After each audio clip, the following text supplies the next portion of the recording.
Hey, welcome to Just Shoot It, a podcast about filmmaking, screenwriting, and directing. This episode is brought to you by patron Grace Watch Media. I'm Matt Enlow. And I'm Oren Kaplan, and today, aside from being very congested and nasally, we have Josh Ruben on the podcast. It is his second time back on, and he is a very talented actor, writer, director that has a movie at Sundance, premiering at Sundance in January. It's his first movie. How annoying is that? How great is that? Yeah, a lot has changed since we last had Josh on. He's still directing a ton of commercials, but his new film, Scare Me, is premiering at the Sundance Film Festival in January. Yeah, it stars him and Aya Cash from You're the Worst. Mm-hmm. And Rebecca Drysdale and Chris Redd from SNL. Pretty cool cast, you guys. Very exciting. So what I love about this, because there's a handful of really great nuggets, but I think the thing that's really interesting that we talk about a decent amount is how Josh had a set of parameters that he gave himself when he first sat down to write this movie. And they were kind of, some of them are more logistical, of like having a single location or things like that, limiting the number of characters, but also some of them are much more ideological. And so we dig in on what motivated him to make the film, why it was important to him, and why focusing on those things was kind of a breakthrough for him. Right. And he's been directing for 15 years or a very long time, but this is his first feature film, and it is a low budget feature film. And his story of how the idea came to him and how he got to Sundance is pretty awesome. Pretty great. I learned a lot of things. Yeah. Yeah, it's another fun, special one. I feel like we've had a lot of the indie fairy tale stories over this last year, and I love hearing them, and I love digging in on the actual nitty-gritty of how those things came to be. So it's not just like, oh, everyone loves my scripts and I'm a genius and it all happened really easily. It's really about how Josh laid out 15 years worth of experience and connections and commitment to the craft, and how that paid off in many surprising different ways. Yeah, and I don't want to brag or anything, but he said one of the biggest influences in his life is this podcast. So yeah, he said that he owes everything to Just Shoot It. So that's been pretty nice to hear. He didn't really say that, but he does listen, and I do think that if Sundance filmmakers are listening to this podcast and you're listening to this podcast, then you are, by property of transition, also a Sundance filmmaker. Yeah, there you go. Well, before we hop into our conversation with Josh, Oren, it has been a while.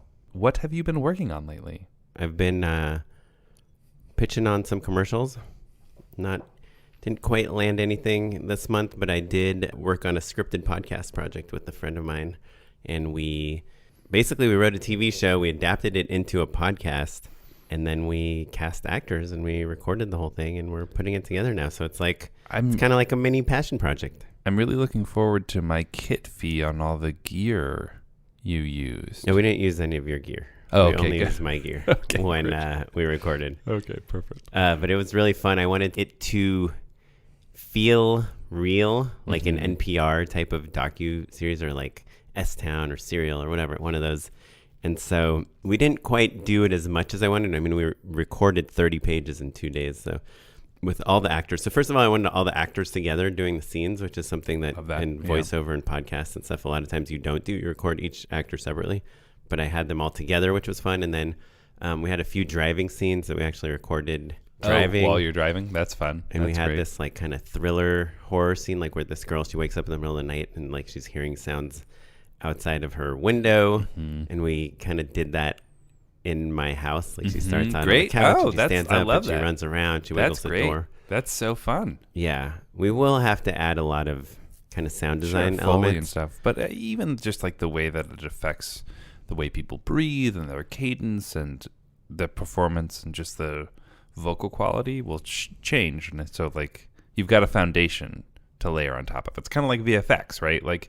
If you do some things practically, then it makes the digital stuff more realistic. Yeah. I'm curious to see how it all turns out. There's this one part where her and her friend are driving in this car, and someone yells at them from a different car.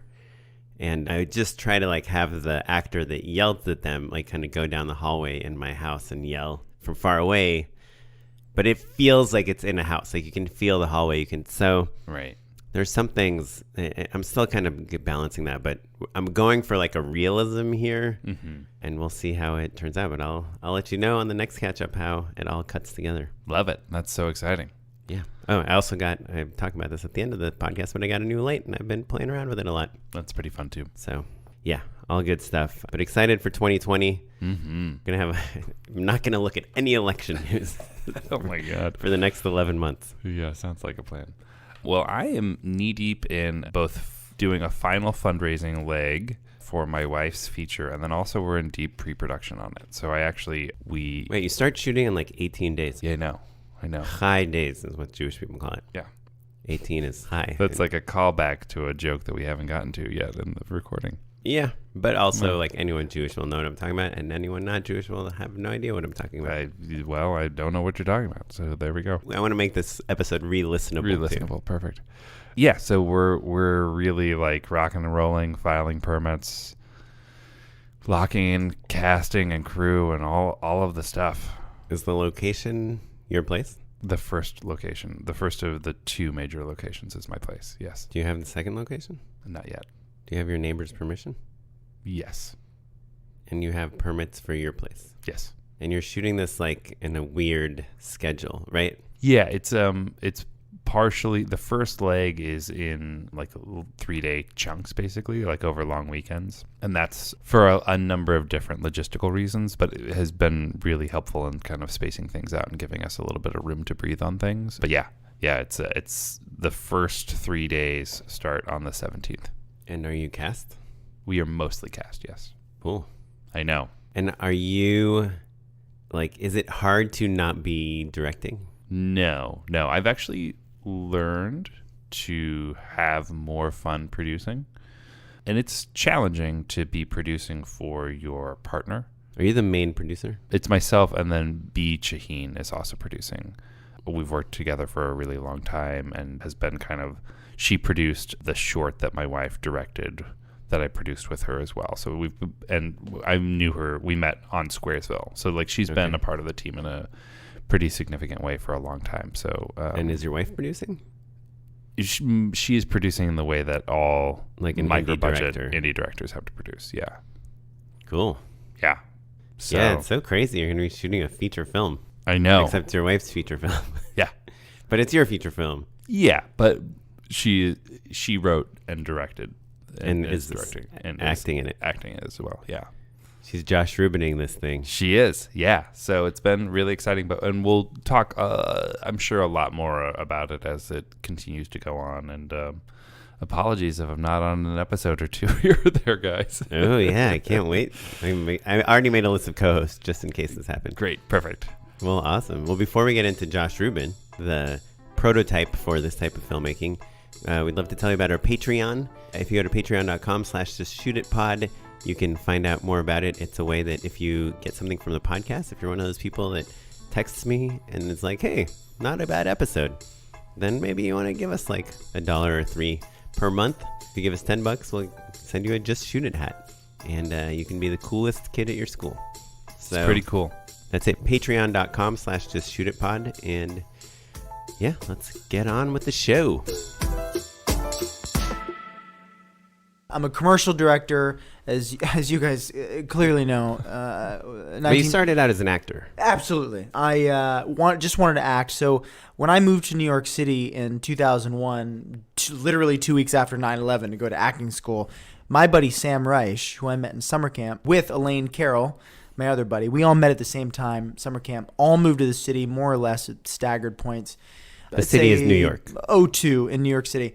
My parents had given me a camcorder for, I think, high school graduation that I'd had for quite a bit. Sam and I started making ridiculous little videos. Sam sort of said, there's this thing called the internet. This was pre-Flash, pre-YouTube. Let's put videos on the internet. Long story longer, we started a sketch group called Dutch West. We made 50 videos. Like, they started as QuickTime videos. Then when Flash was a thing, we started putting them on YouTube. Like, our first videos were like 10 minutes long. College Humor took a liking to us. Which is long, you're saying? Oh, which is long at the time. I think it's coming back. Yeah, long videos are back now. Long videos are back. Now you Yeah. can watch The Irishman only on Yeah, YouTube Red. Irishman.tv. They changed it back. They did. And so basically, College Humor took a liking to us and was like, you do for us what you've been doing for yourselves. I worked at College Humor for 7 years. That was my film school. Made sketches about boobs and beer and video games. I left to start I wouldn't say a production company, but I left to work with my partner at the time, Vince Payon. We directed a bunch of commercials. Can I ask you, when you were at College Humor, I mean, I know you were in a bunch of sketches and you wrote a bunch of sketches, but were you like choosing camera angles and doing directory type stuff? Oh yeah, definitely. And it was interesting because it took me, of the 7 years I was there, because I didn't go to film school and I just made sketches that were pretty basic. 3 people talking around a table, but weird things happen when you cut back to Oren. He's wearing a bigger beard or whatever. Those kinds of of level. That's real.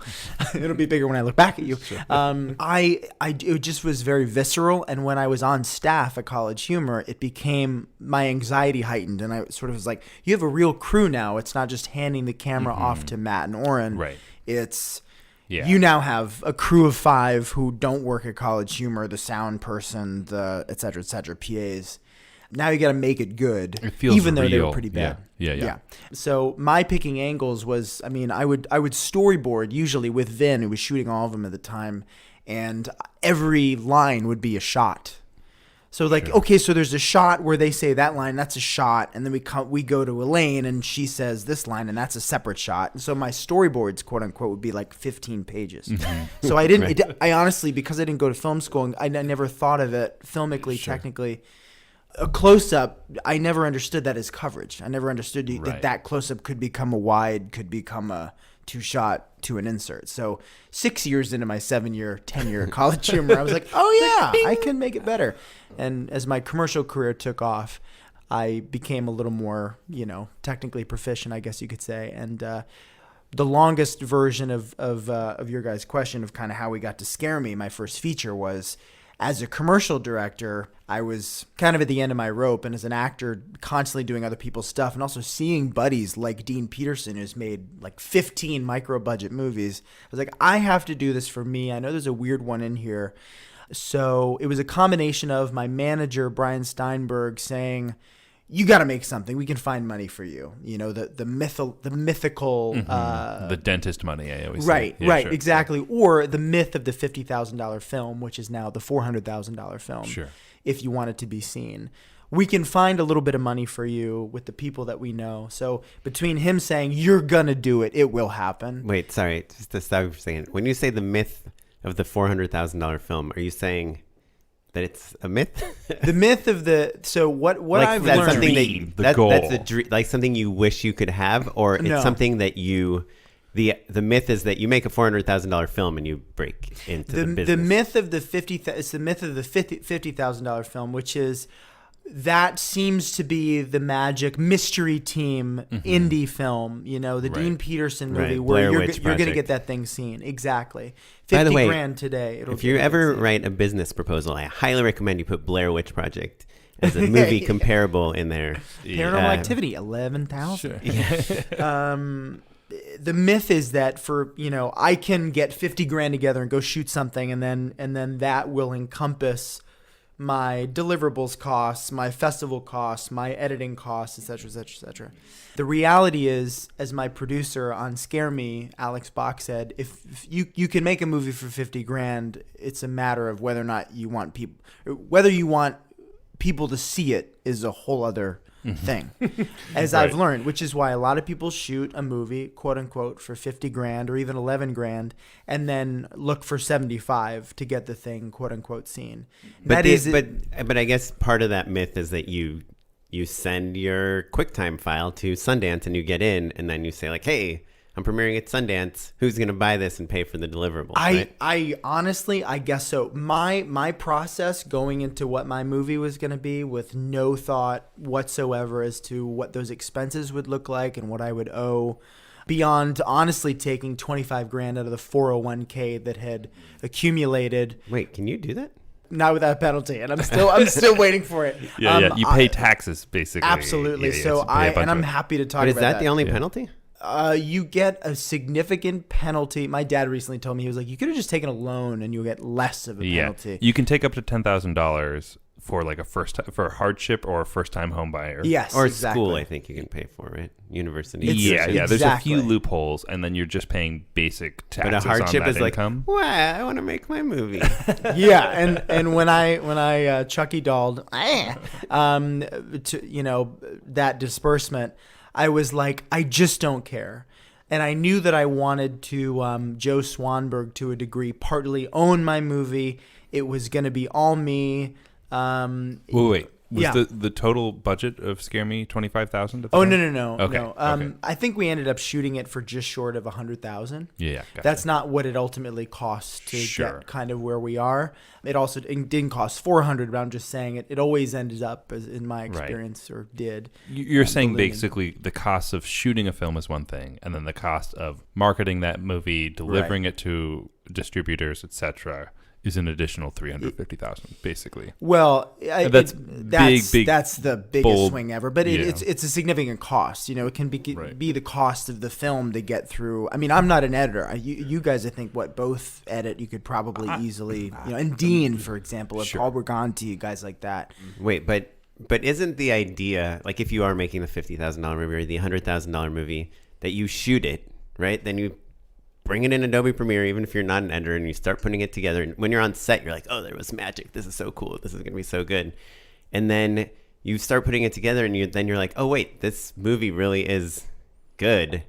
Now, like, let's show it to some people, get some interest in it, then raise the rest of the money. It's like, Yeah, like you don't have to know, like you don't have to have that $400,000 in the bank You before don't you go have to start have- shooting the No, movie no, no, because The not at all. Portuguese Not subtitles at all. taken care of. right, before, because you don't yeah. know how far the movie's going to go before you make it, right? the crazy thing is, my drop in the bucket, $25K, was a drop in the bucket because we had to prep for, I think we had 4 weeks of prep. This is like a tier 0. I'm learning everything. I don't even know what tier 0 means. This was like a very, very, very low budget movie. DGA though. DGA, yes. I even called the DGA and said, hey, if I wanted to shoot a absolutely, a zero budget film in my parents' backyard and I'm DGA, what do I have to do? And they basically told me, if you could shoot it for $2, but if you pay into your pension, you're good.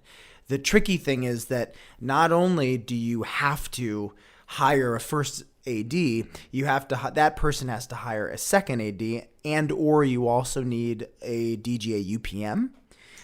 So and they have like a certain amount of prep that's guaranteed Yes. as well. All of And that you can't stuff, be yeah. your own UPM. I can't know, but there are addendums that you can make. I do not listen to me verbatim whatsoever, but we did have addendums or qualify for those. What are they? Not addendums. They're exceptions for sake of how low tier my first film was and everything like that. Like the first AD that I went to basically had to work on it remotely because he's like, well, for the cost, I can do it as an exception, but I have 2 kids. I'm not going to go up and work in the snow for, 6 pennies a day or whatever the hell it is. But I can help you, guide you, XYZ, and we can do it all above board.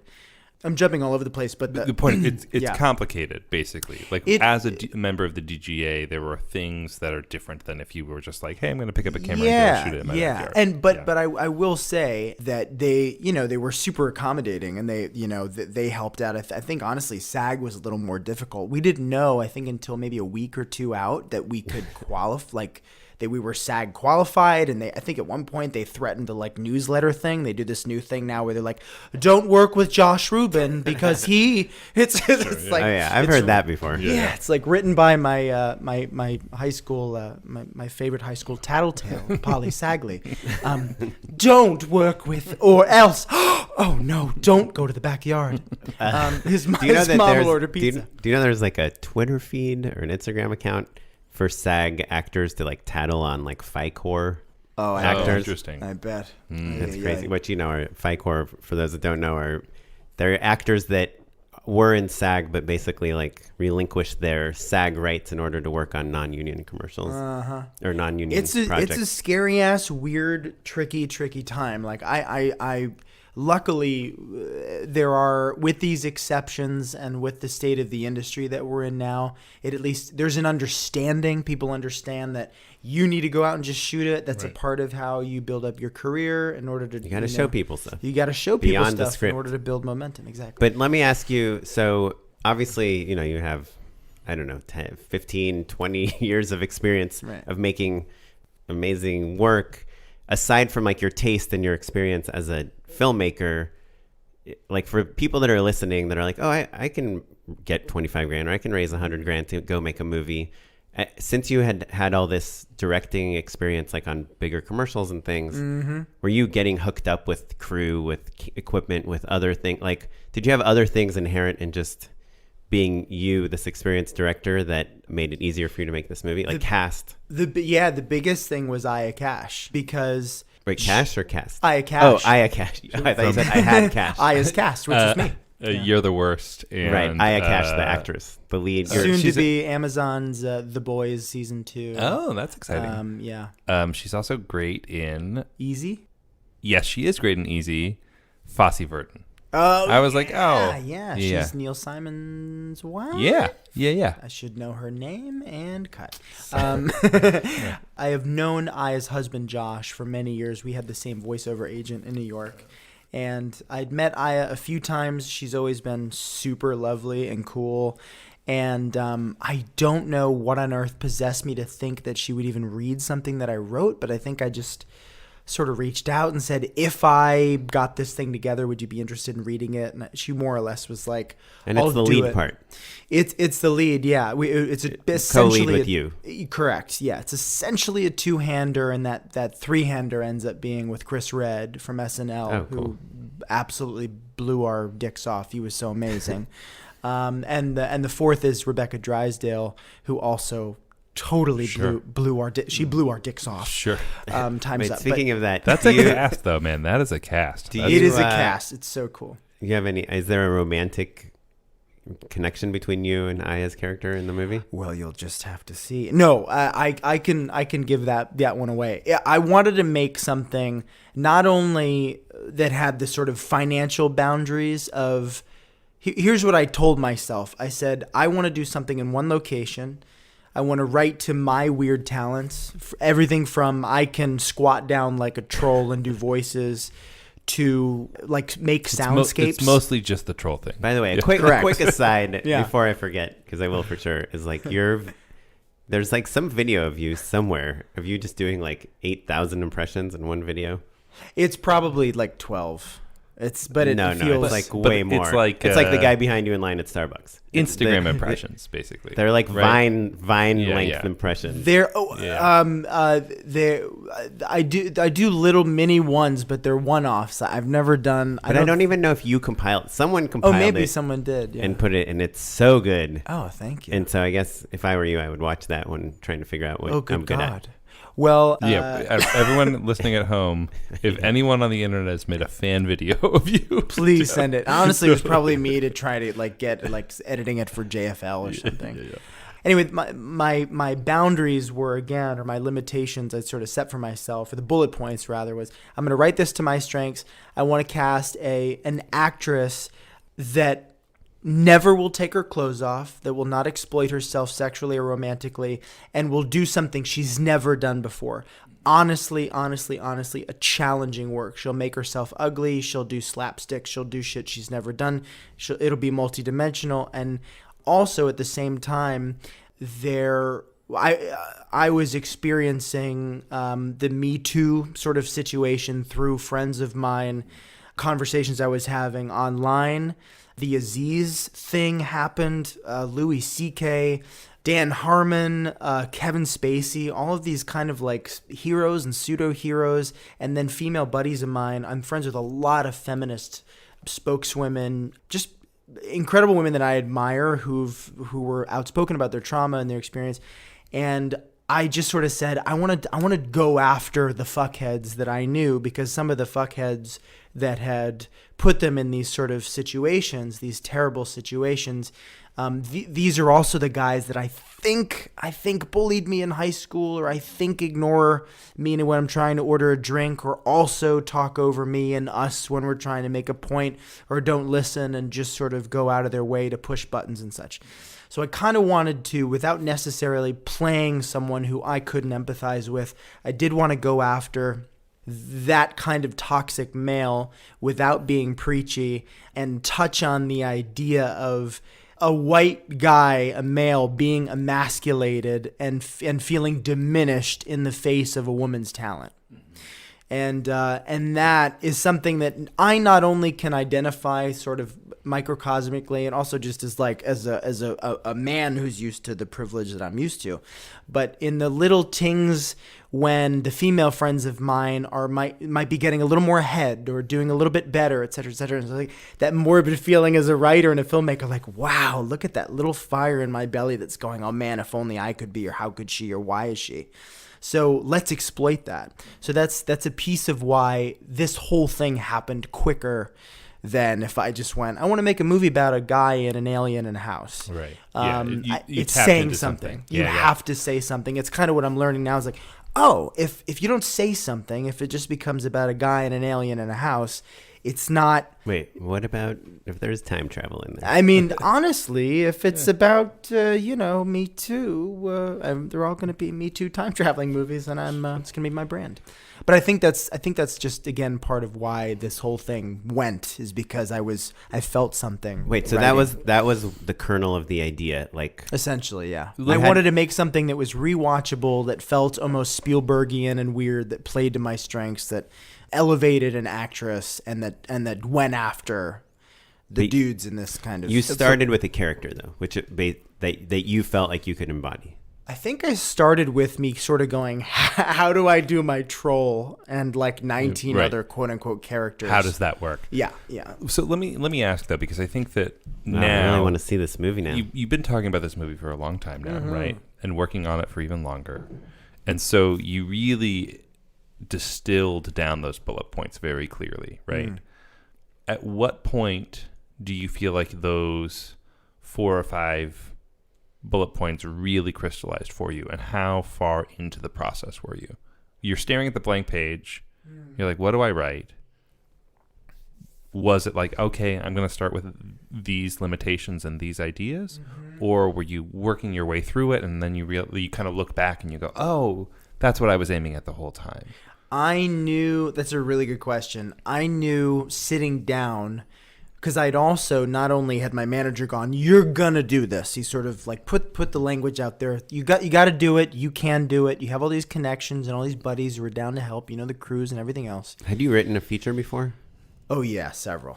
Yeah, but more kind of in the $500,000 to $10 million, $20 million range, not in the kind of micro budget. And the micro budgets that I had written previous, the 1 or 2.5 or 1.5 that I had, were so bad, like dating. You know what I mean? Sure. Yeah. It's The guy so in the rough house out with there, the guys. alien. Yeah. Especially for a married man. Yeah. What if it's about Tinder though?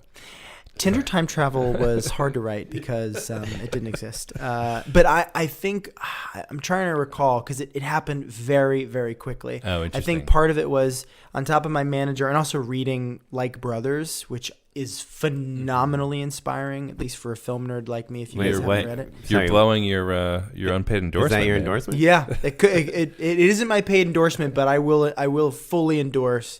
Like Brothers by Mark and Jade is so inspiring. It's a book? It's a book. Nobody recommended it. It was a unpaid endorsement for By sure. who?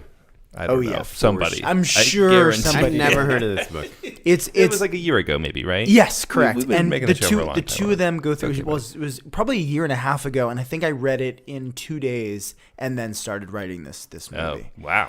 I think that especially early on, I think people think about how you have to have a fully formed idea before you hit that page, right? And I think that everyone's process is different, right? Some people are like, these are the 4 goals I have, and like I'm going to write a thing around that. And sometimes And sometimes you just have to work through a screenplay before you realize, oh, this is what I was aiming for the whole time. Yeah. But people say fully formed idea before you type like interior, fade in, right? What I'm not saying before is you sit at I the disagree, actually. I think that I had a pretty serious dry spell writing-wise because I thought that I needed to be outlining more thoroughly. And I realized that like my process is much more... vomit draft. Yeah, vomit draft. Yeah, Same. just get it out there and then fix it. It's going to be bad. This is, by the way, what Mark and Jade talk about in their books. Every other chapter is autobiographical, and they were obviously they run a totally business. ripped that off from Grapes of Wrath, but yeah, go on. Yeah, they completely did. And Steinbeck, the Steinbeck estate versus Duplass. I mean, California. They talk about, Jay being frustrated that Mark is like the monkey at the typewriter fast. And Jay is like, I need every letter to be perfect and I can't keep up. And yet when he's done, it's beautiful. And Mark is just more prolific and that kind of collision. But I think what I knew that I was angry about my female friends being sexually harassed. I knew that I wanted to do all these sort of voices and characters. And it basically came down to what's a quippy, fast, cut this thing off at 90 pages, well-paced, rewatchable too. Was it just a word that came back? And maybe how do you make something rewatchable? Well, Easter eggs? From being a commercial director and like having people go, can you make it viral? Like, how can we make it most viral, that ancient word? And also having success doing that. Yeah, and I think also it's just us, like our taste, like enjoying those kind of fun movies we just get when we watch, I don't know, Arachnophobia. We can pop Arachnophobia on because of the pace and even the aesthetic and the music and the humor. It just has like a feel to it and a vibe. And I think I wanted to kind of capture that Spielbergian. So rewatchable and that, not like Watchmen where you're like, you should probably rewatch this because you missed a million digestible for sure. It's not about density, basically. Not at all. No. In fact, I think it ends up being kind of a movie with a message disguised as a commercial movie, but shot for, under $200,000. It was kind of the idea. So anyway, what was crystallizing was, well, this language, this banter between the two is quite quippy, and how can I showcase her and what, bringing out an actress's talents and an opportunity she hasn't had before, and then myself, story contest. So it's essentially they're trying to out-scare each other, so the movie ends up becoming about two people in competition. So it's like the catharsis and the frustration of the creative process, but ultimately it's about she's better than me. And so that ultimately becomes the scariest part of it. Cool. Yeah, man. That's pretty good. That's really good. And now that I made it, I think I'm kind of done. It's so funny because I feel like I've seen a trailer of it, but there probably doesn't exist. But I think I just read a thorough description of Black it Christmas. on the Sundance. Yeah.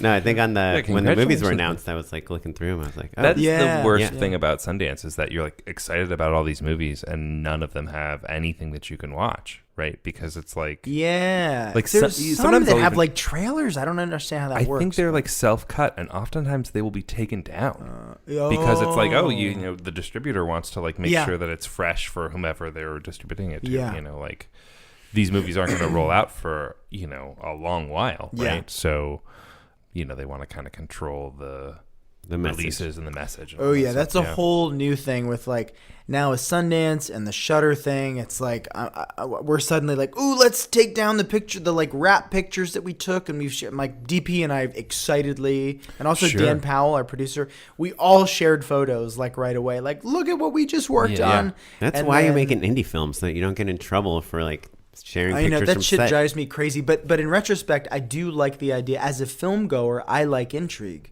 and I'm not Jordan Peele, but I like when he releases a new poster. I agonize over it and go, oh, that one image or whatever. Honestly, I'm obviously an unknown filmmaker, but I like the idea and the feeling of the fan-made picture posters or the intrigue. This movie has one image, whatever. There are a few, but I mean, it's just.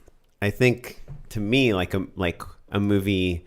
Like yours, like I think of like The Farewell, or I think of kind of other movies that came up kind of unexpectedly, you know? It's like, I want to see that movie because now I heard the director on a podcast that I listen to. You know, it's about impressions. Like, I keep hearing about this movie. I see it on people's favorite movie list. It's not like I'm seeing trailers for it on TV or a poster that is like posted on I think Huffington Post. Some of it comes out of like an old school PR mentality, honestly, because I always used to joke, like, no one has ever seen a photo on Instagram and been like, well, I guess I love Josh and we're friends, but now that I've seen this rap photo, I'm probably not going to see his movie. Like, no one ever does that, right? Yeah. But I think like the era of being able to release exclusives and for people, you know, like diehard fans being able to like figure out like, oh, okay, well, I followed Aya Cash's, you know, Instagram account and figured out this and that, and like all of that stuff. That's all the power that PR people have, right? And so even though this kind of ephemeral stuff that's out there doesn't really mean much to the people who are regularly consuming it, I think that there are a few bad eggs out there that in their enthusiasm are accidentally spoiling things for people. And so I think PR has become very reactive to that. You know what I mean? Yeah. And so it's easier just to say, take it all down and we're going to control everything because we know none of it's up. Yeah. And honestly, it takes pressure off. And, you know, my circumstance, I'm thrilled that Irony Point came aboard, Dan Powell and Alex Bach's company. And they were like, what capacity do you want us to be involved? That's literally the question that they asked. Let's talk about that a little bit, because I think that they're an interesting company. Dan Powell, Are these the distributors? They're the production company. So that made your movie. Yeah. That they came on before you shot. They came on before I shot. They were Dan Powell basically said very early on, the dude has an impeccable eye for talent. And he was at Comedy Central for years. Yeah. And then did the Amy He's a Schumer producer? Show. He did he's a producer, a showrunner, a director. Yeah, he was always one of the guys I looked up to, is what I'm getting at. Yeah, did he co-create Ugly Americans? Yeah. I think he did. Yeah. So he based left off Comedy Central off of an internet short. Yeah. Or internet series. Yeah. That I can't remember the name of now. But it was a similar sort of style. But basically he was the kind of guy who was like, oh, build great relationships with talent. Yeah. Leverage all of the pre-existing relationships you have into an awesome career, and then you get to do whatever you want. And so he's just like making TV show after TV show, and now movies and all that. And he is one of, we were talking about producers before we started rolling, and there are few producers that will have great taste, that will deliver on their word, that will not sell you a shit bill of goods. And he delivered on his words. And that are available. And Dan told me, I think a year before I even started writing, he said, I want to produce your first movie. I had a script that was at Monkey Paw for all of 2 seconds before the executive who fell in love with a previous project had sort of gone away. And Dan was like, Monkey Paw is Jordan Peele's company. Is Jordan Peele's company, right? And Dan got wind of that and was like, I want to be a part of your first film, whether it's this or whether it's something else. So I went to him when I sort of conceived of Scare Me, knowing that it was going to be a small resource film, that he'd produced Bridie Elliott's film, Clara's Ghost, and put a bit of money into it as well. I said, I can do this thing. I just threw out a number, to be totally honest. I said, I'm pretty sure I have an $80,000 movie. And he goes, $80,000? How can you do that? And I was like, my buddy Brendan, my DP, who used to be my intern at College Humor, I've been doing short films with him for 2 years. Did you guys do the Star Wars thing? We did. He directed that, and and I wrote that, or conceived of it, with Charlie McQuaid, who put that together, who wrote it. Brilliant writer friend of mine. And so good. Thank you. I randomly saw it on Dig, or someone was like, check out this insanely good Star Wars fan film. Yeah, Brandon and I like to just make stuff, and along with our buddy. And who pays for something like that? Oh, we pool money together. So it's my buddy Sean Durman, Brendan, and I. Brendan has the full camera package. He's a total tech dude, completely out of the realm of my understanding. But he goes, it started with him years ago. He goes, hey, write whatever and do whatever you want, and I want to shoot and direct something. What, he's got like a 5D Mark II? We think we shot on his, it was one of these smaller, oh God, he'd kill me, Sony A7S. Is that a small camera? Sure. Yeah. Little tiny So we shot a cabin, which was a very small kind of thriller about me in a cabin going crazy. And he made it look beautiful. He shot it on the Sony A7S. I was like, okay, cool. I'll write it and star in it. You shoot it and edit Bro, it. don't you need more lights? He was like, he no. had ice lights. They're like little light panels, and they're fucking awesome. They look like little lightsabers. Well, they're panels and the lightsaber lights, as I call them. But anyway, we'd been working together making these kind of shorts when he wasn't shooting for the Dodo or for, Group 9 branded videos. He was dying just as I was dying at College Humor to do a narrative thing. So we'd done a few narrative shorts, including the Star Wars thing, and I went, you got to shoot my first movie. And he goes, even if we can't get 50 grand on Kickstarter, which is where we talked about first getting the money, we're going to make this. Let's promise each other, even if it's 10,000 of our own money, and we both take turns holding the boom. And I said, promise. So we got into conversations with Kickstarter, with a buddy there who I think is no longer there because Kickstarter did something shitty and laid off a bunch of people. But anyway, we were like into that conversation, talking about rewards and talking about like that strategy and that campaign. And then Dan kind of swept in and said, I think we can find the money elsewhere, especially since I offered. Since he said 80 grand. Right, yeah, especially since I offered to take, a fraction of that out of my 401k, and I'm still waiting for the penalty. Ha! And when you budget a movie 80 grand and you're the director, do you take a fee? Do you get paid something? Eventually I will. The only thing I've been paid is my SAG low budget Sure, fee, like which is basically $125 a me day. paying $125 a day. myself. Yeah. Exactly, yeah. Yeah. So you made rent that month. Yeah, exactly, for the 14 days of shooting. Right. It was more than I thought it would be, but I paid myself. Yeah. It was strange. Yeah, Deferred everything else. That's nice. Right. Yeah. So, sorry, real quick, just going back to the Dan finding money thing. Mm-hmm. How involved were you with that? And can you say what the final numbers ultimately were, or the ballpark? I know it's under 2. Gotcha. Yeah, we shot 200. it. Yeah. Worth saying though, because under $2 million is still a small movie. I don't know what the final number is. I know that it's at or below 200,000. It's a very, very, very small movie. And Aya, was she attached after you found the money or before? She was attached pretty early. That was, I think, the first step was let's get a cast attachment. So if it's the two of you, and then also we were trying to find our Carlo and our Bettina, the Chris Redd's role and Becky Drysdale's role. But Dan came on before cast. Dan came on, yeah. He was the first phone call I made, first Yes. email I wrote. Yeah. So that's interesting though, because it's a producer with a track record. I think there's a lot of people who would be like, SAG ULB 125 whatever MFN. Mm-hmm. No thanks. 90% of our listeners don't know what you just said. I SAG ultra low budget, which Immersed is forward notions.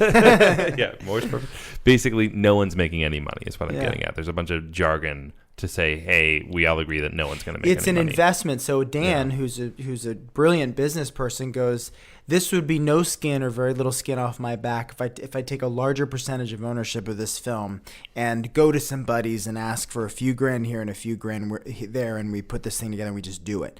And we just put the dates on the calendar. I scouted houses on my own. I ended up finding the house we ended up shooting in on Instagram. It's like an Instagram Airbnb in my hometown in Woodstock, where I also knew I wanted to shoot. There's not that many houses in Woodstock.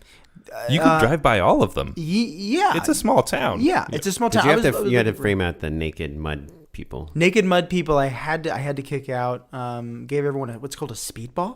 I never tried it, but it's killed many a comedian. But we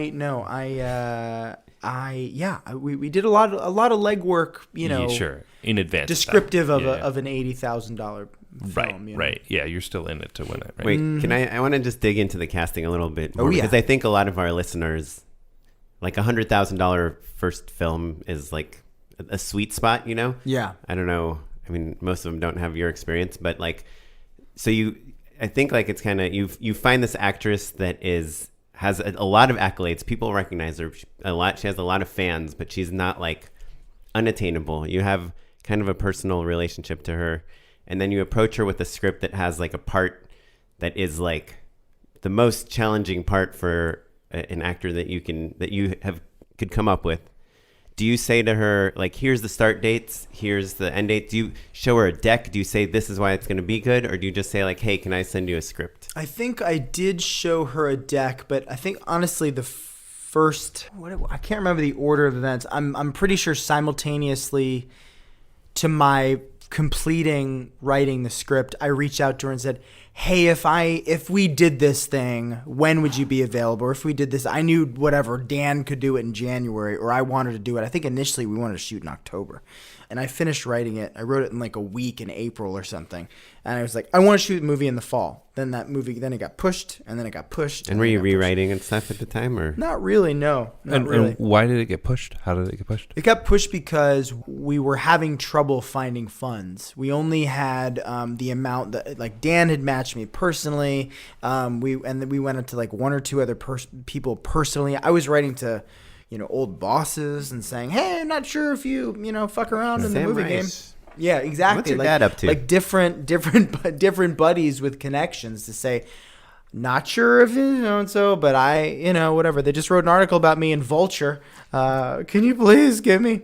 So it took a minute, and I was getting frustrated. But when I knew by the time Christmas hit that January it was going to happen, and even then we were working against the clock, like the SAG thing, the DGA thing, and everything. But when I came aboard, it made it more real. Then we went, okay, cool. Now we've got this like cameo role, this like three-day role, and we were like, was getting ridiculous suggestions for who that would be. And because I'm with ICM and Artists First, formerly Prince Potter Young, they suggested this brilliant newcomer to SNL, Chris Redd, who I'd only seen in a couple of sketches. And they said, I guarantee you, he had just won an Emmy. Pop star too, man. Exactly. Pop star he killed. He'd done Disjointed. You got to get him aboard. And we sat down at breakfast in Harlem. And before he was taking his coat off, it was so moving. He goes, I love your script, man. I love it so much. Holy shit, it's so great. And we were just in it. I was like, I'm thrilled you think so. I'd love to have you any way, anywhere you want it. Killer. Yeah, it was That's cool. awesome. It's crazy. And now we're going to some damps. Yeah. I just wanted eyes on it. The only goal was just to get it in the can. And now you get that phone call. Yeah. Wait, what point did you have like a pretty good feeling about the movie? Obviously you write it and you're excited, and then you get good feedback on the script, obviously. Aya, Chris, Dan. Yeah. But at what point are you like, this could be something? And also, candidly, like, we have good friends who have made movies with people of that caliber that are great. Higher caliber, like or more people who are kind more of A-list famous. type of people. Yeah. Like recognizable. That don't. Everyone's great. I love all Everyone's that. very, No, I hear. Oren's saying everyone's very talented, but like someone whose star meter is lower. Right. Which is a good thing. Right. Yeah. Number one being the best. Who didn't get into Sundance is what I'm getting at. You know what I mean? I think, again, my writing angry helped me having something to say. And I write from experience. I have very little experience in this life. I love to sit home and watch movies, and I usually don't socialize. It's just so fucking fun. Yeah. So I honestly put that to work, and also put my anger to work, and what little personal experience I have of what what this film is. And I think that it just spoke to people. And the fact that I have a producer who's a woman, Alex Bach, she saw something in this film and in this situation, identified with this character who ends up in this terrible situation, or this precarious situation at the end of this film, where she goes, we have to get behind this. We have to get the money. She fought for this movie tooth and nail in such an incredible way. I owe her, I owe Dan the moon, but like Alex was like, no, I've been in this position as a woman. I know what this is. And she was able to go to bat and say, this movie has to be seen. She loved the ending, you're saying? She loved the ending. And it's funny. I can say this. I had a conversation. This might just be a hollow to say, because I'm obviously not going to give away the ending, but we went to Ray and his company to get some money. He said, I'm not going to get in on this movie with you. But he suggested why an alternative ending to what I'd written would be better. And I was very resistant to it, and ultimately came around to changing the ending because I had this conversation. So he is in the very special thanks in this film. And ultimately, I think it ended up, I've gotten feedback on the ending. Oh, thank God you didn't go that route. So when you guys see it, we can talk about it again. Do you feel like your original ending was a little more traditional, like Akiva Goldsman style, like give them what they want, but not the way they wanted it. I think so. And then he just kind of like gave you it's like your ending now is not what people are expecting. Yeah, there's the Sopranos ending, which is not, no one will be frustrated, hopefully, that the lights, shut out 5 pregnant seconds before the credits. But it's certainly more nuanced, and it's just a lot more layered, and ends up positively in the hands of who the film should end up in, Yeah. So, because going back to like what Matt was saying earlier about like looking at the blank page and like, a lot of people are like, don't start writing until you kind of have an idea of what the movie is. Yeah. And this other podcast that I really enjoy, Script Notes, they always say like, you don't need to know anything except for the ending. Just like know where you're going. And they have to have a lot of conversations about where you're going to. But I feel like there's this trend, and you kind of touched on it in the last few years, where a movie is going isn't quite as important. Like where a movie ends isn't quite as important as the thing that it's about, like the message. And like even Micah, a guest we just had a couple weeks ago that wrote A Beautiful Day in the Neighborhood, and he was writing on Transparent, and he kind of said this thing that really resonated with me, that he said, I don't care about dialogue. I'm not picky about scene direction. I don't even care like that much about who the characters are, what the order of the story is. I just am trying to capture a feeling, like a big feeling in each scene. And like if he's like, because on Transparent, I guess they got rewritten like a million. He said they would write 300 pages for a 30-minute episode. They'd rewrite in the middle of a scene. They would have shot half of the coverage already and reblock things. Crazy. But just if you're thinking traditionally, like something you wouldn't do because it would ruin the scene, basically, they would do all the time. Yeah. I think they do. They did things very differently than tradition. I have a friend who shot a couple episodes, and he said he had to go to a drum circle before he could shoot his episode. But the thing that he learned that he passed on to us is that it's like about this feeling. Like make the scene be about something is more important than like the detail, the very specific details, which maybe the very specific details are part of what it is. But to me, obviously, we haven't seen your movie, but it must be good because of who's made it and where it's premiering. And it's just so interesting to me that like the ending is something that like came about after you'd already like attached cast, after you'd already shown it to people, after you already got big producers, and then you change the ending to something else, which to me is kind of indicative of like, maybe you don't have to have the perfect ending when you start writing your movie. No, I mean, look at Jordan Peele, his test audience situation for what Get Out ended up being. He made it. I don't know about that. Well, originally, I think Daniel's character went to jail. It just ends with him sitting in a fucking prison cell, and then the door closes or something. The main dude, he gets arrested. So you're supposed to you still go, oh no, the cops are here, which is the brilliant, flip. But then there's this dark ending where he's sitting in prison. And everyone goes like, no, come on. Let's get his fucking TSA dude. Yeah. And then they went back in and they reshot, that triumphant ending. Oh, wow. That is a totally different ending. Yeah, absolutely. And he'd been working on that fucker for, 5 years or 4 years, and was sending it around to, I know Phil Jackson, who's a brilliant writer of mine. He works on Brooklyn Nine-Nine. Yeah, and he was saying, I read the early version of that, and there was always something to it, and he clearly was feeling it, that, in that script, and eliciting feeling, and he was writing from a place of, Well, you see the poster, it's like the guy, two like African American guys, but one guy's like putting out a fist bump, and the other one like tries to shake his hand. And that's like it's so good. The core of that movie, and you're like, it doesn't really matter how it starts or how it ends if you get to that. Well, and I think you were saying before, Josh, you wrote that first draft in a week, right? You were just like on fire. Couldn't stop. Like when that feeling we all know. Yeah. And that's the speedball talking now. Right? Yeah. Fair enough. Yeah. But I think what's important to me about that, because I think sometimes it's going to take you a week to write a script, sometimes it's going to take you longer, and that's years, all okay, right? But the point is like, just get out of your own way, right? So like, okay, maybe you don't know the ending yet, or maybe you write the wrong ending. And then you start making the movie, and it's still the wrong ending. Absolutely. That's okay. It's okay. Like, just just continue to work on it, continue to make it better, be open to notes that you maybe don't want to hear. Yeah. And eventually it'll get there. That's the Joss Whedon school of thought. I think he wrote that brilliant article that was just that included advice similar to, don't quote me, get the barf draft out, get the blueprint out so that then you can rework it. He also talks about dessert first, which is a thing. Oh, interesting.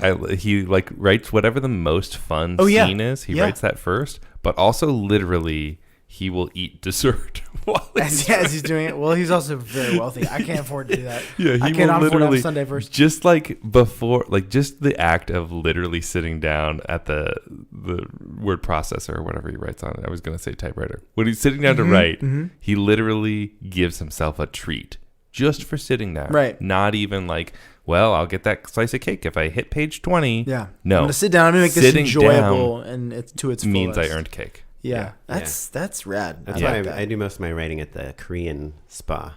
Yeah. I like to get a massage. And that's why I'm 6,000 pounds. Well, one other thing. So just, I guess, the other thing that is really interesting about your movie and the source of the idea is, I mean, this is about Me Too specifically. Like, I mean, obviously I have thoughts and emotions and things regarding that whole thing and everything that's happening in our industry. But I always feel like it seems like it's my turn to like sit on the sidelines and listen and not say what I think.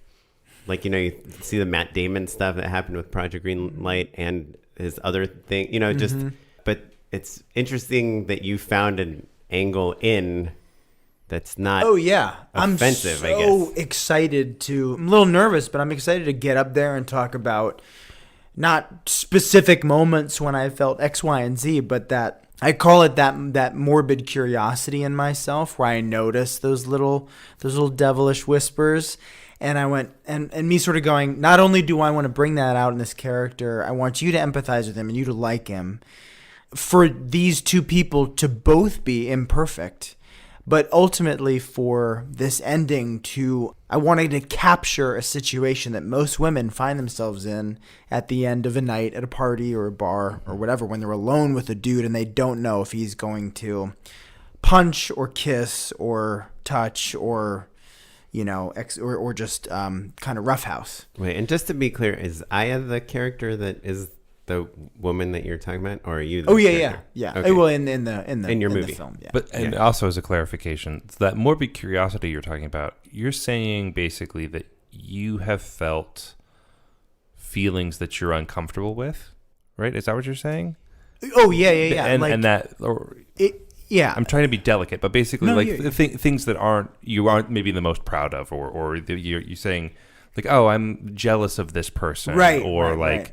You know, those little twinges of like feelings that, like I said, you aren't proud of maybe, and exploiting that in relation to the Me Too movement in general, like the tiny little moments where you don't like yourself because you relate to a person who maybe acts on terrible impulses. Less so for me when it relates to partly. It's less so as it relates to harassment, and more so because I was raised by a lioness mom, know, a sister, a very docile dad, and several like very, you know, strong aunts. So I learned from a young age to respect women, and I don't have a problem being sort of, you know, like in their company, in their like very talented, towering company and presence. A lot of men do, and as a shorter, you know, hairy, awkward kid who smelled like pepper, you know, and always wears gym clothes. Wait, why the pepper? Please, dude. For those of you who, if you know, you know. I just creating color. I saw in the dudes who bullied, who talked over, who I was always the quiet kind of observer, and I was also a creative in this life. So observing what I observed and having friends that were mostly women and what they sort of kind of being there alongside their experiences. I was also a creative person I've had multiple creative partners. I've written scripts with several different people Some have been easy. Some have been incredibly You're difficult. poly-creative is what you're saying. Poly-creative, but also like I've been in, I know the competitive process and the toxic competitive collaborative process very, very well. So the personal side of it for me, not only in the twinge of those feelings about women in particular who have advanced in life, it also has to do with that sickly feeling of being diminished and the kind of toxic lean towards like, right. Oh man, if only I could have been, Sure. in that position, how I would make it better, or I would, all those kind of, the devilish thoughts.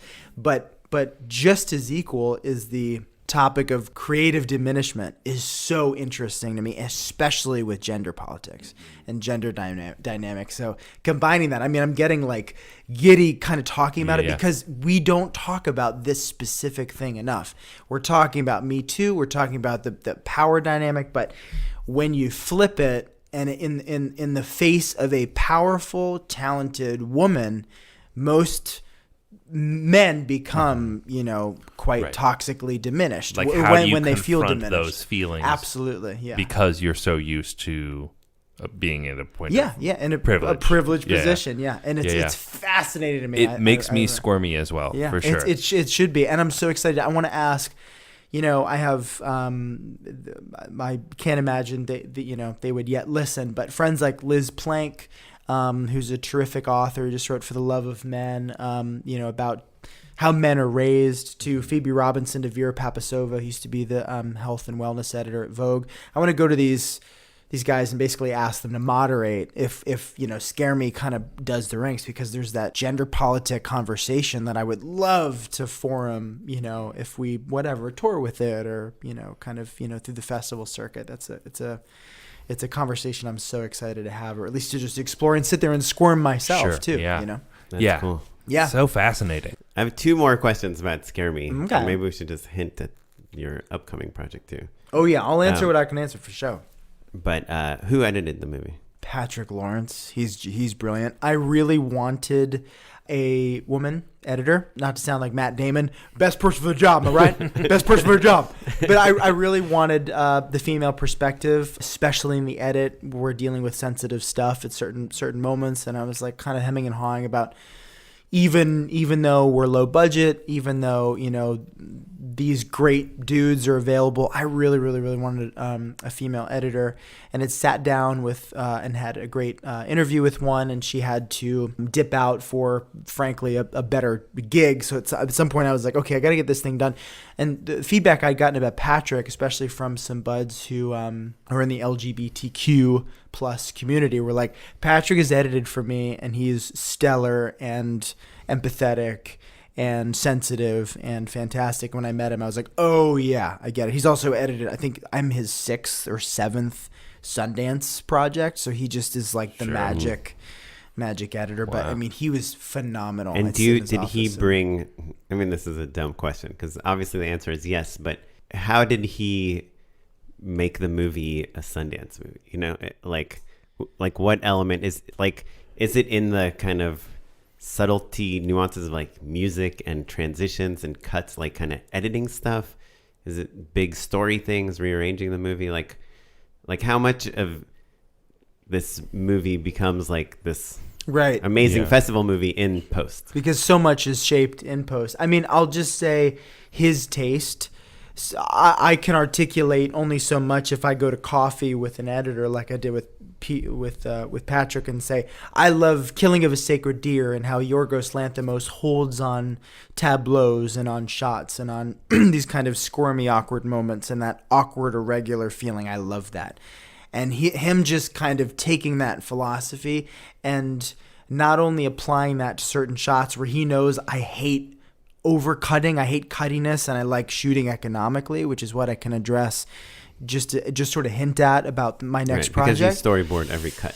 Yeah, exactly. Because every line is a shot. But his taste, he knew philosophically. Josh likes to kind of hold on this, that, and the other thing, but he also knows, having had several features in festivals before, if the cut comes in at 1 hour and 58 minutes, my heart dropped when he said, this thing's going to have to get a half an hour cut out of it. And I said, well, that's impossible.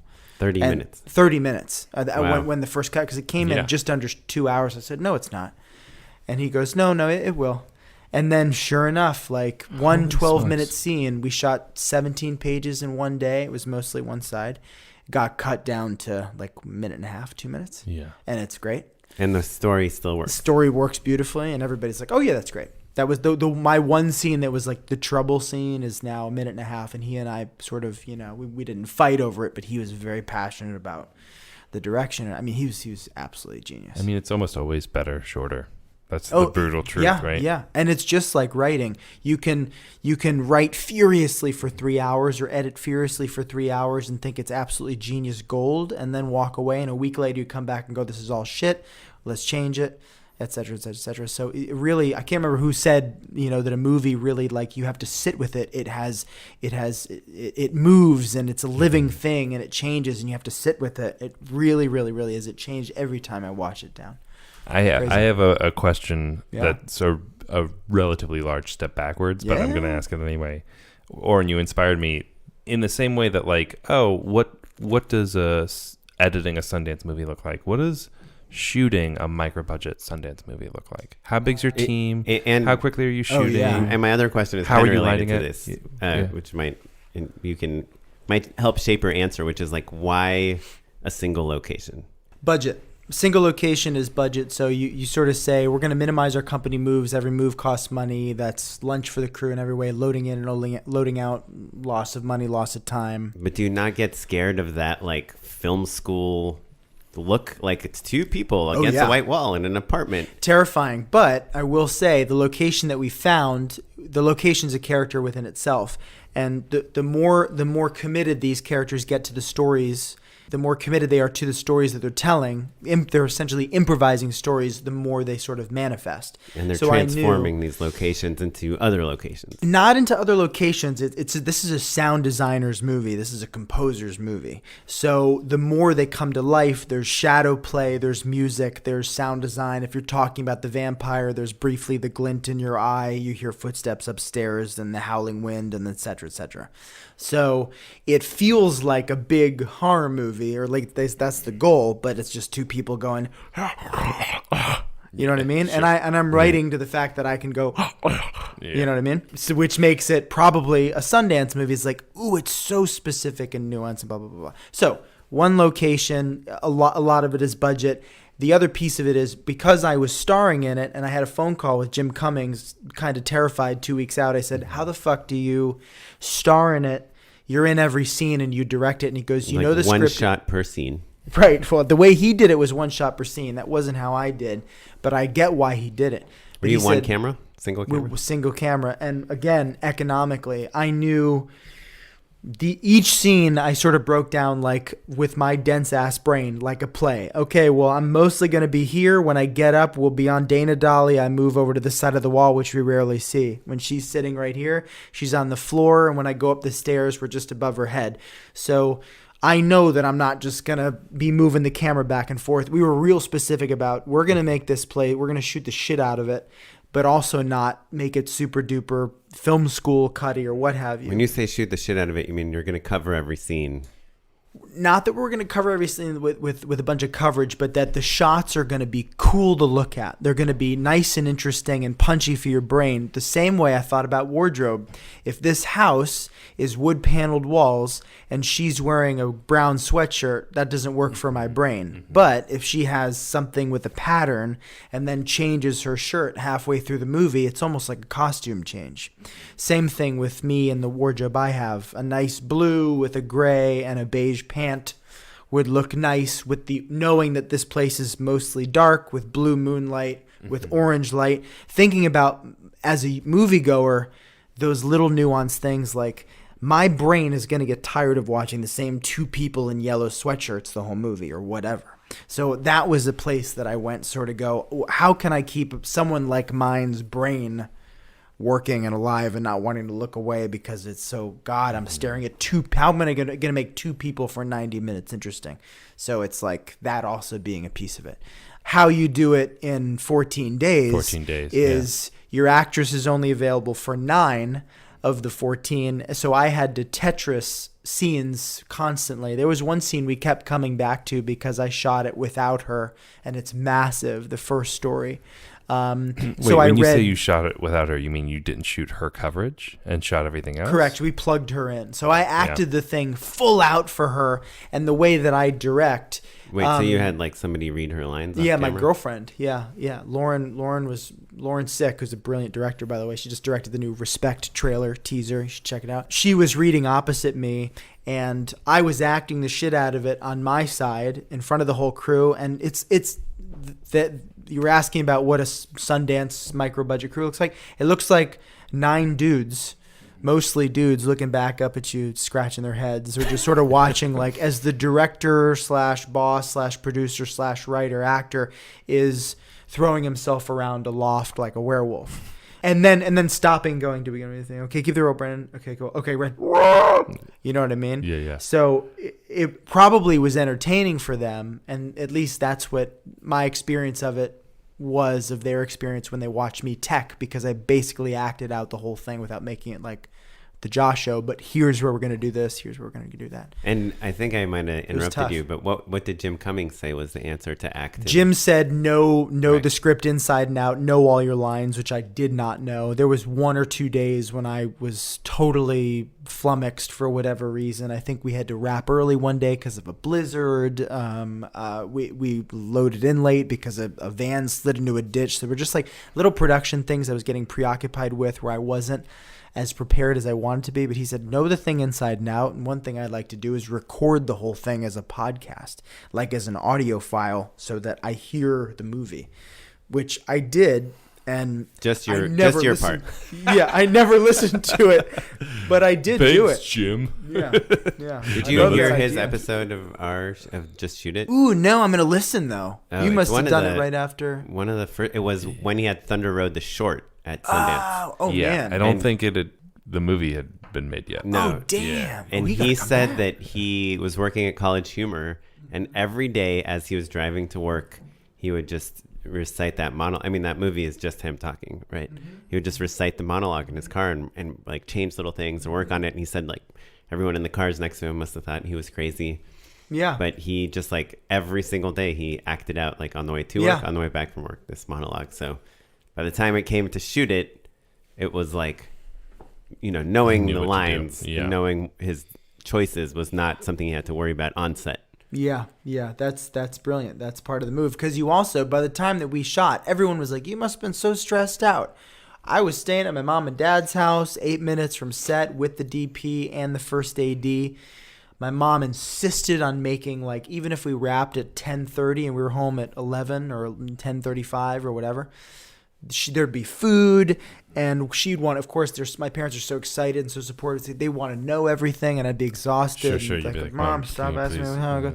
Yeah. And I would go to set every day, and Brendan knew every shot because we talked about this movie ad nauseum. We listed it a month and a half out.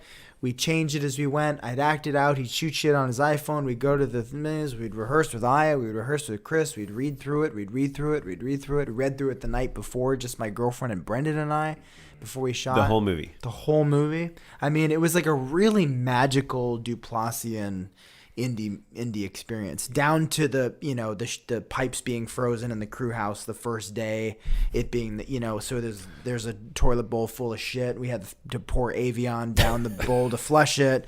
The script supervisor's helping me flush the toilet. There's no hot breakfast because it costs too much. There's just muffins and bagels and coffee. And Well, I on said, that "This has note, gotta change." because I shot once in New York, in upstate New York, Oh boy, and that's where I'm I going. think we got hooked up with some food, but like for our listeners that are shooting like in their hometown, that's not LA or New York City or Chicago. Did you have any hookups like in terms of feeding the crew? I Like, did your mom recommended come make dessert? Honestly, a couple days, because I'd mentioned that it was going to be an extra $1,000 maybe a week to have hot eggs every day or something, which I ended up taking out of my paycheck, my non-existent paycheck, because you got to have hot food, especially when you're shooting in. Again, our first day Cold. was the coldest day in 8 years when we Yeah. shot.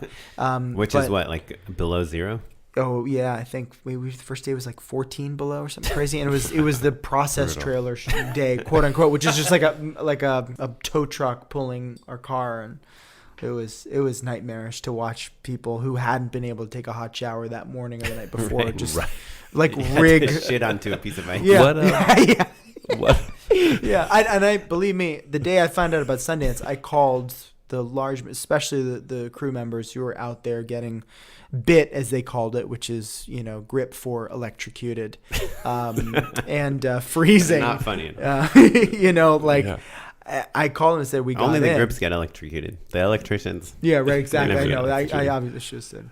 Let me ask how you deal with talent in a circumstance like that, right? Like, I think, because it's one thing to get people to come out for cut rate and cool opportunities and all that stuff, but like, it's another thing to be like, and also there's not a trailer or like a honey wagon or fancy crafty or even your glam team or organic fabrics for your wardrobe, but you know what I mean? There's all those other things that kind of add up that make a movie really expensive that aren't just their day rate. You're probably telling them that, like, hey, this is a low budget movie when you meet with Chris, when you meet with Aya, right? Oh yeah, but they've also both been did. on huge TV shows. Oh yeah. For years at this point, I guess. And Chris also is maybe, tiny movies, Sure, both that's of true. them, Yeah. and Aya's thing was, hey, I'm local. She's got a place upstate. Oh, okay. So if I get to do a movie with my friend and I get to go home every night, I don't give a fuck about the money. If it's fun, of course she ended That's up like, pretty crucial though, being able to go home. Being able to go home is Yeah. a big thing. Like if she was staying, there was one night we had a blizzard and Chris and Aya had to sleep on couches in my living room, in my home living room. And luckily we all are like, besties. Because there aren't hotels in Woodstock, right? There aren't hotels. We had Crew House. She was local. Aya was local. And Chris stayed at a local spot that he was like, this seems like a prison cell. Maybe I could just stay at your place. He just ended up like not liking it. And I think, we had a big storm roll in and we just ended up being way happier to stay at. And did you have a makeup people? Oh, yeah. We Hair and had, makeup? funny enough, Erica Pierce, who was my last minute phone call to shoot a short film I did called Freddie Darrell New Year's Eve, maybe 3 years ago. She mostly does weddings and some film stuff at the time. And now she works on all this stuff upstate. She's doing the next film as well. And she was awesome. Everybody loved her. Thank God. Because to me, that's like, especially with like female actors, like, Oh, yeah. If you are just have a makeup artist, or even preferably a hair and makeup person, and the male actors too, but you're just showing them like, hey, I'm going to commit to some resources for you to look good, to feel good, and to like you have a person that's literally like welcoming them in the morning and telling them touching what to their do, face. so that you don't have to say like, okay, come here, you can sit there, you can do this. It's literally a crew position to like welcome the actors. It is, yeah. And make you less. And give them routine as well. It's like, oh, we know what to do. Like, yeah. I'm gonna You catch know, up with when my you sit friend. with me, Yeah. there's going to be, I always had my phone like playing like chill music, like come in, listen to Fleet Foxes or some, some Neil Young and get your face touched. Yeah.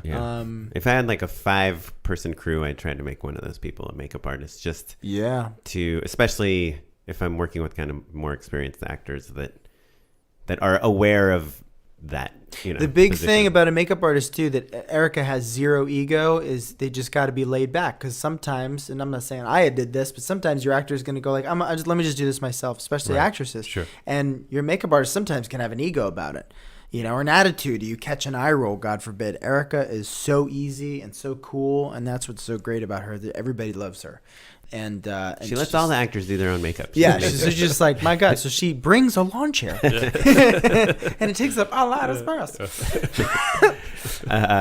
Well, I feel like we can't end the interview without talking about your next project, which we touched on in our Natalie Metzger interview a few episodes ago. She saw a test screening of Scare Me, and then thought that you might be a good fit for another project at her production company, Vanishing Angle. And now you pitched on it, and Yeah. you got it, and it's a much bigger movie. Yeah, I was so reluctant to pitch on a $5 million movie with Ubisoft's name on it. Like I looked at it and said, a video game movie? Absolutely not. I want my next thing to just be a little bit of a level up from Scare Me. I was resistant to the idea of the bigger movie, and the fact that Natalie Metzger was attached, the fact that like Greener Grass's producer Natalie, who had done Jocelyn and Don Luby's. And she's also doing Jim Cummings' next movie. Yeah, exactly. She just wrapped the beta test. The fact that Vanishing Angle was attached, I was like, okay, so we have a Sundance darling production company with Ubisoft, and it's also smaller. You're not talking about a $30 million movie. Let me just see what it's about. I read the script. Holy shit, it's super funny. It's really good. There was an option for me if I were to come aboard to polish it and kind of make it more my own. So the advice when I went in and pitched, I made a keynote presentation and not unlike a commercial treatment. I don't normally do my own. I write my own treatments, but I don't design them. So I just, in a terrified fashion, kind of figured out keynote. It was actually very easy and great. Highly recommended. And plugged my computer in and siphoned through these images and. How many pages? Oh God, I want to say like 58. And a lot of like full page images. A lot of full page images. And I'm going through this thing too in a conference room with 3 executives and one of the producers, Matt Miller from Vanishing Angle. So I'm terrified. So I'm just meeting these people for the first time. But you'd rehearsed this presentation.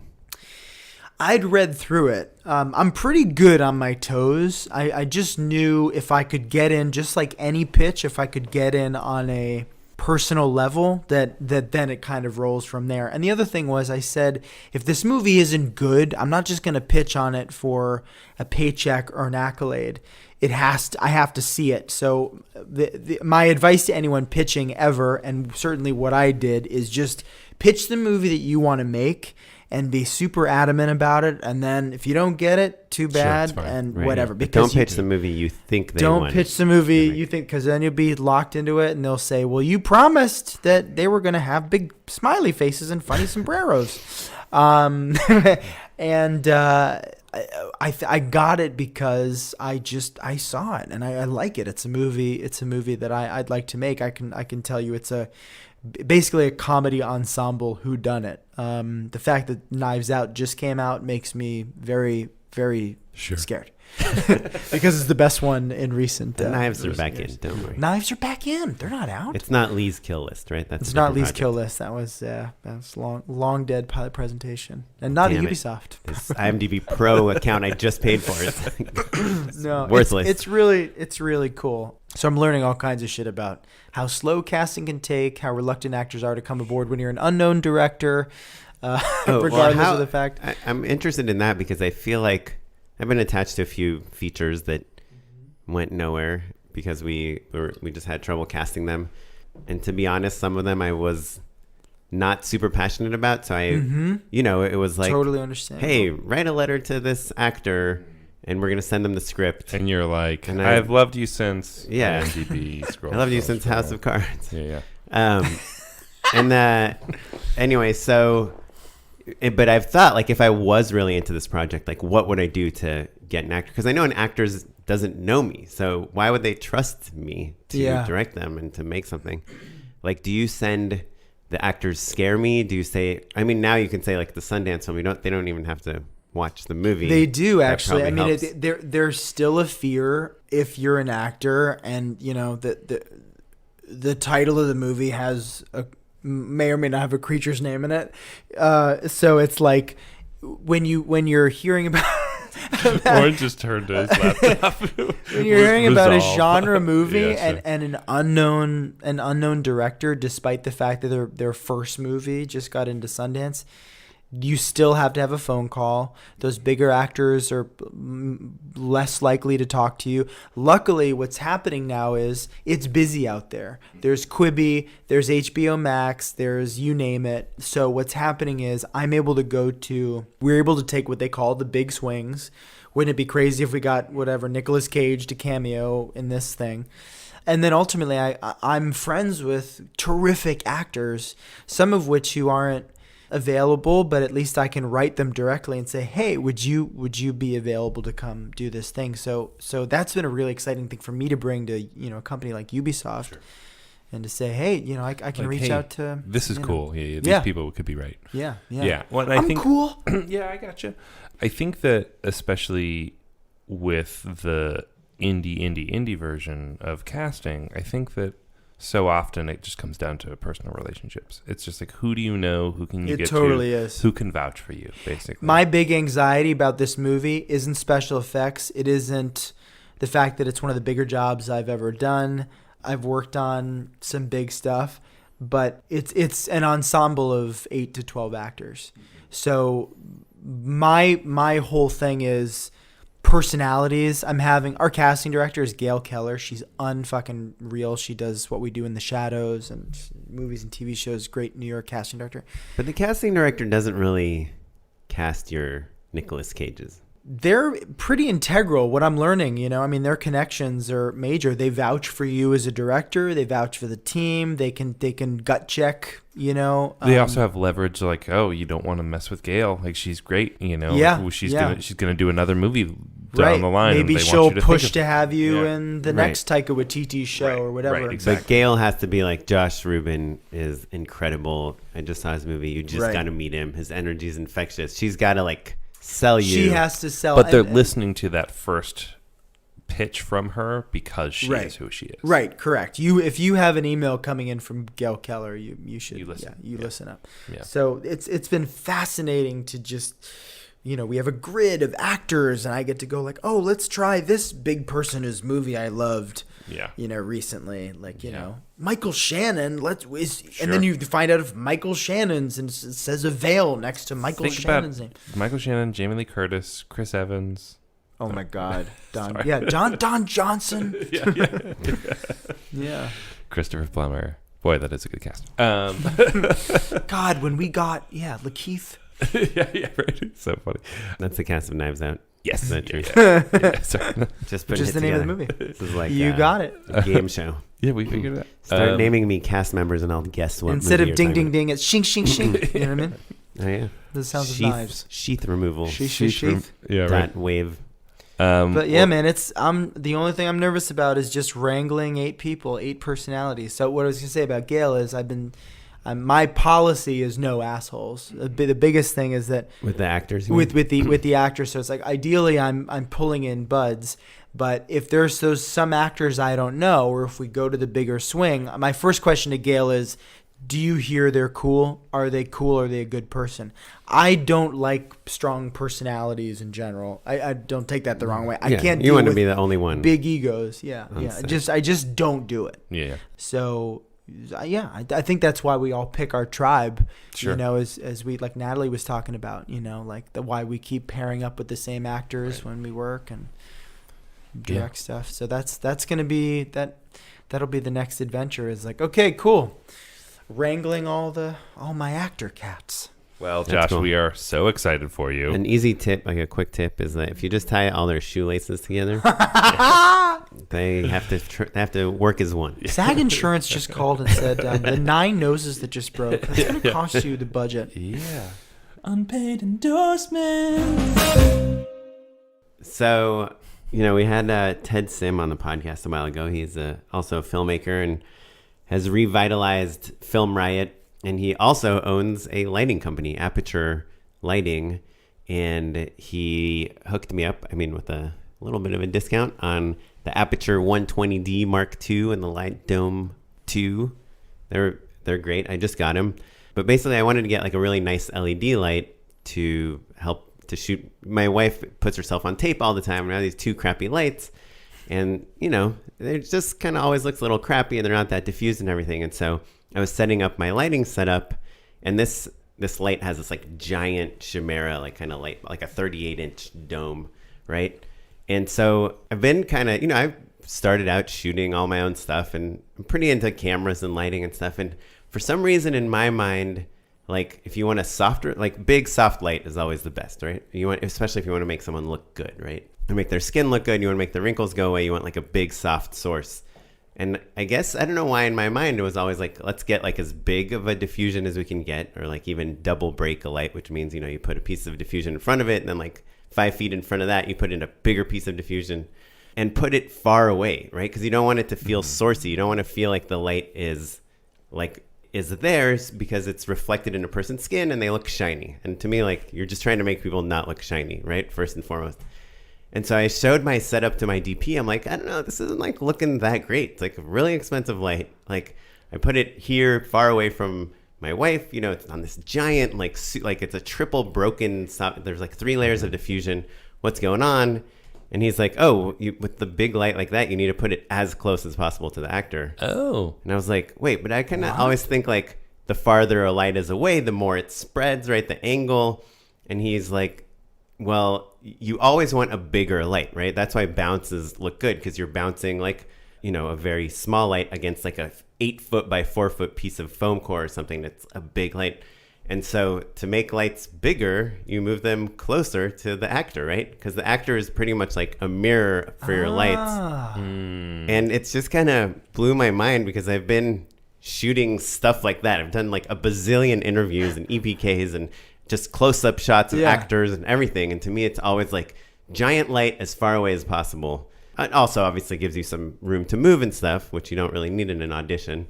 But yeah, when you think about it, that house is like right there, right? That yeah, the bounce. But then, the closer a light is, or a big diffused light dome is to your actor, the bigger it is relative to their skin. So if it's far away, instead of just being like a tiny shine on their cheek, now it's like reflecting on their nose and their ear and everything. And so I've just like totally changed my philosophy of lighting with those light domes or a China ball or anything like that, which is Get up in there. Giant big bounces are great, especially if you're kind of bouncing off of something. But if you have one of those big chimeras, put it as like on the edge of frame every time and like as close to your actor as possible to, if you're going for a pretty look, If you have Clive Owen and it's Children of Men, you're probably not going for that. But, for just kind of pretty lighting, bring those big lights close. So that's my unpaid endorsement. Sorry, it was a long way to get there. I like that. I'm going to use that. Yeah. Josh, what you got, buddy? What don't you got? What don't I got? Thank you so much, guys. Pouring to you live from this side of the table. Dave Pollitt Art. Dave Pollitt Art, Instagram. How do you spell Pollitt? Pollot. Dave Pollitt Art, all one word. His name is Dave Pollitt. He is a painter who does these like classic paintings, but then adds like a modern touch. Like for example, I'll show you guys this like impeccable like image of flowers, and then just toss in like M&Ms, like a bag of M&Ms or McDonald's. He does some horror movie characters, so he'll do like a beautiful picture of like a Victorian girl by the water, but then put like Michael Myers stalking her. Some stuff with like Beetlejuice. He has this beautiful one of Jack Torrance tearing through canvas. I've gotten some prints for buddies for birthdays and Christmas presents, nice. A couple Christmas presents, but I really, really like his art. He does this Beetlejuice one that I love of the a sandworm like curling up a lighthouse. Like Monet meets Warhol. And it's like Monet. Yeah, it's kind of like Warhol style. I really, really do love. Just kind of going down a big old surreal art wormhole. I don't know if you call that surreal, but yes. Warhol, not wormhole. You know what I love about that also is the idea of like having like a go-to gift. You know what I mean? Yeah. Like I love like this art as something I really love. I think you'd be into it. I will, though, just put as an aside, like giving someone art as a gift is risky. Like today, my wife we were going through the basement together, and I have a lot of art. There are no basements in California. It is weird that you guys have a basement. We live on the hill. That's a line from Zodiac. Anyway. Oh yeah, it is. Is that Mark? That's why I blacklisted that movie. But she made me throw away a lot of art. I'm like, this is like my friend painted it. This is like an awesome picture I got for a birthday gift. This is like, she's like, it's been in the basement for 8 years. Sure. I'm like, yeah, but like, what if I shoot a scene and I need a piece of art? She's like, you can't use this thing from whatever, some random art store. I'm like, okay. So we just gave it all to Goodwill. So yeah, but that art is awesome. Make a card out of it. Yeah, make a card out of it. And then Yeah, greeting cards. Something smaller to throw away is better. Put it in the basement. You know, Marie Kondo says the value of a gift is in the exchange. Mm-hmm. And so once you receive the gift has already like done its work for this universe. So you can get rid of it without any guilt. It reminds me of the tweet video of a parent giving a daughter a banana wrapped in newspaper. And the daughter, the 3-year-old, like opens up and goes, banana! So happy. That sounds good, actually. Yeah, it's great. Well, my endorsement is a short from Short of the Week, our old pals at Short of the Week. And it's by, do you guys know Terry Timely? Do you know that group? No. Terry Timely's like, I think they call themselves a video band. They're like a collective of filmmakers. It's like, I think 3 people. Kind of. That's all you need for a collective now? 3 people? You know. Sound like My a bunch family of idiots to me. This isn't my family party. It's my collective, okay? Well, I think we've all probably lost jobs to these guys. They're real solid, but they've got a short called Lazy Susan, and it's about it's like a imagined The inventor? fictionalized version of the inventor of the I've Lazy seen it. Susan. Have you seen? Yeah. You loved it, right? Yeah, it's good. Yeah. I think I pulled images from it from a treatment. Are Yeah, they totally. like the Daniels? Yeah, but they predate the Daniels. Yeah. But they're a collective. There's 3 of them. Oh, they're a collective. So it's like Radio Silence. yeah, exactly. Yeah. There you go. They're Radio Silence. Yeah. They've been on the podcast. That's right. I listened to that one too. It's crazy. It's pretty good. Yeah. That's you guys have some big people. That's my endorsement. Just shoot it. That's my endorsement. We didn't realize how famous they were when they came in. And So then yeah. people were like, were they? And excited they were about like, it. "Gotta be the coolest." Yeah, They're just like nice, mellow dudes who just wanted to kinda talk about Indiana Jones with us. Yeah, Like they would have stayed an hour or 2 longer. I love that. Yeah. I love that. Yeah. Yeah, they're rad. They seem like just one of us. Hey, let's go shoot some VHS out in the on the desert. Yeah. By that I mean a horror anthology. You know what I'm saying? Totally disproved their name by being on this podcast. Yeah, quite But- talkative dudes. Oh gosh. Well, when you get 5 people in a room. yeah. Well, cool. If we want to find out more about Scare Me, Josh Ruben, your Tinder The whole account. shebang. Yeah. Check out my website, joshsmindhouse.com. Serious? Yeah, can you believe it? No apostrophe though. No, Well, that was apostrophe the 'cause name you of can't. your podcast. That was the name of my podcast, and now it's just, you know what? It's just going to be my brand. It's also my S Corp. Josh's Mindhouse Inc. Send a check to Sure. Tora 2209 Dorson. Oh, Let's hear your EIN, please, real quick, just so we can. You have an S Corp service? I have an S Corp service. It's very unsexy, and time's up. You- Yeah, it's just Josh Ruben on Twitter. You know, what can I say? RUBEN, guys, not like the sandwich. Ugh. Like Ruben Blades. Well, thanks so much, Josh. You can learn about all of the things that we talked about on the show at justshootitpod.com. And if you have any questions, email us at justshootitpod@gmail.com. Social media at justshootitpod. I'm at Mr. Maddenlow. I'm on Instagram at @okaplan. This episode was edited by Sarah Weirda. Our webmaster was Ewan Williams. And we would love an iTunes review if you get some time to do that. And we will catch you next time.